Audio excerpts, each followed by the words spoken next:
The Desert Mothers were female Christian ascetics living in the desert of Egypt, Palestine, and Syria in the 4th and 5th centuries AD.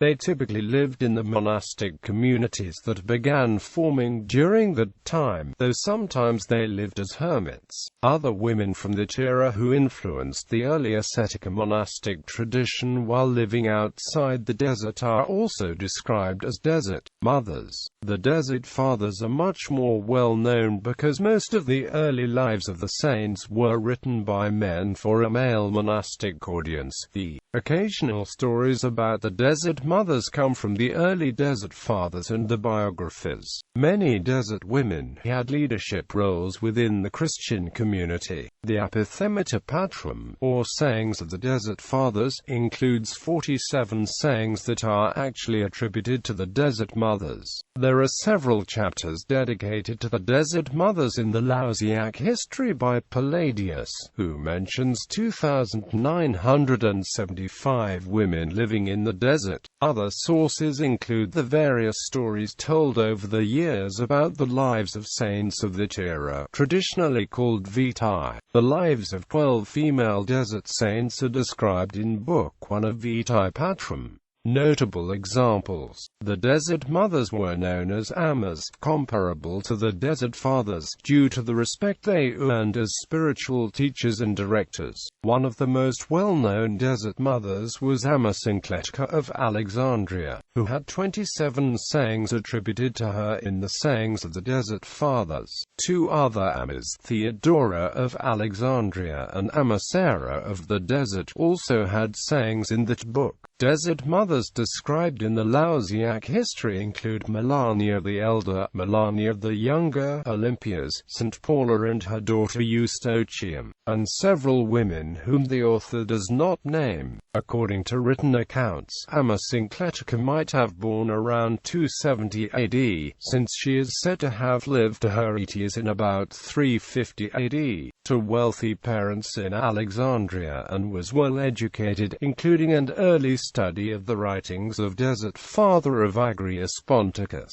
After the death of her parents, she sold everything she had and gave the money to the poor. Moving outside the city with her blind sister, she lived as a hermit among the tombs outside of Alexandria. Gradually a community of women ascetics grew up around her, who she served as the spiritual mother. Even though she was an ascetic and hermit, Syncletica taught moderation, and that asceticism was not an end in itself. Theodora of Alexandria was the Amma of a monastic community of women near Alexandria. Prior to that, she had fled to the desert disguised as a man and joined a community of monks. She was sought out by many of the Desert Fathers for advice. Reportedly Bishop Theophilus of Alexandria came to her for counsel. Sarah of the Desert sayings indicate that she was a hermit living by a river for 60 years. Her sharp replies to some of the old men who challenged her show a distinctly strong personality. According to one story, two male anchorites visited her in the desert and decided, "Let's humiliate this old woman." Quote, they said to her, "Be careful not to become conceited, thinking to yourself, 'Look how anchorites are coming to see me, a mere woman.'" Quote, she replied, "According to nature I am a woman, but not according to my thoughts." Melania the Elder, the daughter of a Roman official, became widowed at a young age and moved to Alexandria, and then to the Nitrian desert. She met several of the Desert Fathers, following them in their travels and ministering to them using her own money. At one point she was thrown into prison for supporting them, after several of the fathers had been banished by the officials in Palestine. She eventually founded a convent in Jerusalem which had about 50 nuns.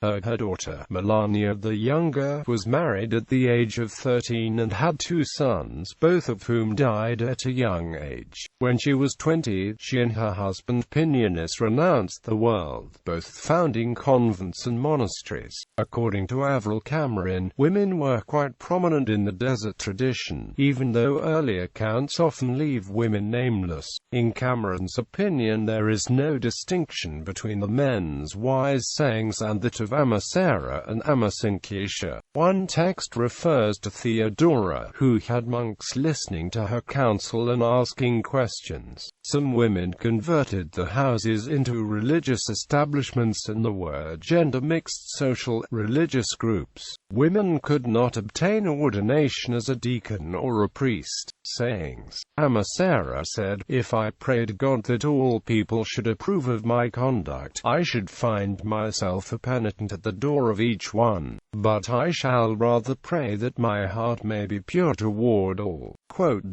Amasinkletika said, "In the beginning there are a great many battles and a good deal of suffering for those who are advancing towards God, and afterwards, ineffable joy. It is like those who wish to light a fire. At first they are choked by the smoke and cry, and by this means obtain what they seek. So we must also kindle the divine fire in ourselves through tears and hard work." Amasinkletika said, "There are many who live in the mountains and behave as if they were in the town. They are wasting the time. It is possible to be a solitary in one's mind while living in a crowd, and it is possible for those who are solitaries to live in the crowd of their own thoughts." Amma Theodora said that neither asceticism, nor vigils, nor any kind of suffering are able to save. Only true humility can do that. There was a hermit who was able to banish the demons, and he asked them, "What makes you go away? Is it fasting?" They replied, "We do not eat or drink." "Is it vigils?" They said, "We do not sleep." "Then what power sends you away?" They replied, "Nothing can overcome us except humility alone." Amma Theodora said, "Do you see how humility is victorious over the demons?